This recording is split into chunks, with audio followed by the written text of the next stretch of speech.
Harga bawang merah di Pasar Raya Solok pada Selasa 23 April 2024 masih tinggi. Harga bawang merah masih belum mengalami penurunan pasca Lebaran. Salah satu pedagang bawang merah menyampaikan bahwa harga bawang saat ini mencapai Rp45.000 per kilogram. Harga ini berada pada rentang Rp45.000 sampai Rp50.000 per kilogram sejak bulan puasa. Namun pada hari biasa, harga bawang berada di rentang Rp30 hingga Rp35.000 per kilogram. Harga bawang ukuran besar dibanderol dengan harga Rp35.000 per kilogram. Bawang ukuran kecil atau bawang ampera dibanderol dengan harga Rp15.000 per kilogram. Namun saat ini naik menjadi Rp28 hingga Rp30.000 per kilogramnya. Kenaikan harga bawang disebabkan oleh kurangnya stok dari petani lahan panjang, serta kurangnya stok bisa disebabkan oleh gagal panen.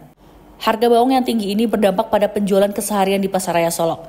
Penjualan bawang dalam sehari biasanya menghabiskan 1 hingga 2 karung bawang. Namun saat ini, penjualan 1 karung bawang habis setelah 1 minggu. Harga bawang yang tinggi menyebabkan jumlah pembelian oleh masyarakat menjadi berkurang. Masyarakat yang biasanya hanya membeli 1 kilogram saat ini hanya membeli Rp5.000 saja. Pembeli juga turut mengeluhkan kondisi harga bawang yang mahal sehingga membeli sedikit bawang agar dapat melakukan penghematan.